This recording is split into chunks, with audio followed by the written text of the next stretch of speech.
And then another question here, can you please tell the difference between appropriate incentive and inappropriate incentive? Okay, good question here.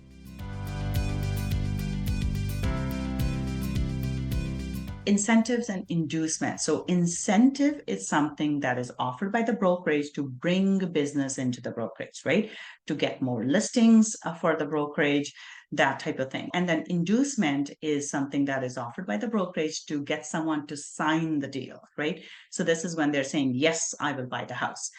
Now, both incentives and inducements have to be offered by the brokerage. That's an important thing to keep in mind. Real estate agents can market the incentives, but not on they cannot offer the incentives on their own behalf. The brokerage has to offer the incentive, and the incentive has to be offered to all the agents who work for the brokerage.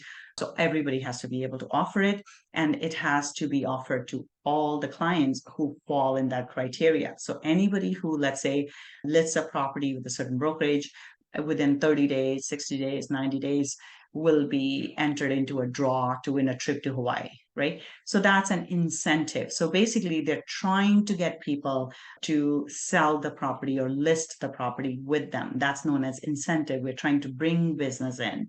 That's an incentive. Inducement, on the other hand, is the brokerage already has the deal or the business, but they need to close the deal.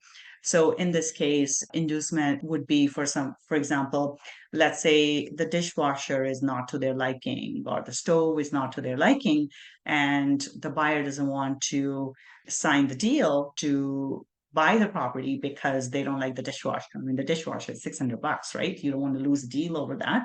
So in this case, what you could do is you could go back to your brokerage, talk to your broker and say, oh, they're stuck over $600. So, let's offer them a dishwasher or the cost of buying a dishwasher. So in this case, and the broker says, sure, because technically at the end of the day, it's coming from your own paycheck, right? It's coming from your commission check. So it's not so much that the brokerage is paying for it. It is still coming from your pocket, but how it's done, the brokerage has to be involved in it. So in this case, you would go to your broker. There's a form that you would sign for the inducement. So you would get the broker to sign it, you would sign it, and you would get the client to sign it.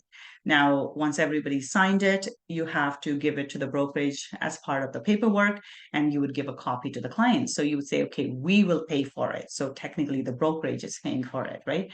And then the client will sign the paperwork saying, yes, we'll buy the property. Once the deal is closed, then the brokerage will write a check for that amount, $600, in the name of the client, and you as a realtor will take it to the client. Now, keep in mind, brokerage is not paying for it. You are paying for it in the sense that it's coming out of your commission check. So brokerage technically wrote the check, right? But then cost recovery is up to them. So they would then take the commission or take the amount from your commission check. And then that's how the process will work, and you'll get the rest of the commission. So even though technically you are dealing with the clients and you will be taking it to them and you will be having that conversation with them, but according to RICA rules, it has to go through the brokerage. So you cannot offer incentive or inducement on your own, even though in normal practice, most people will say, okay, yeah, we'll cover it, right? So that means that has come through the brokerage. Okay, so that's the difference between incentives. So appropriate incentive is when it's being offered by the brokerage, and real estate agent can market it on behalf of the brokerage. Inappropriate incentive would be, let's say, I have a couple of hockey tickets. I do a Facebook, post and say, who wants to enter into contest to win these hockey tickets to, maybe their box seats or something. And if I do that as an agent, then that's an inappropriate incentive because I am not allowed to offer incentive. Only the brokerage can. But if the brokerage were to say, hey, we have these 2 hockey tickets and anybody can enter the draw, then that is an appropriate incentive. I cannot do an incentive on my own as a real estate professional.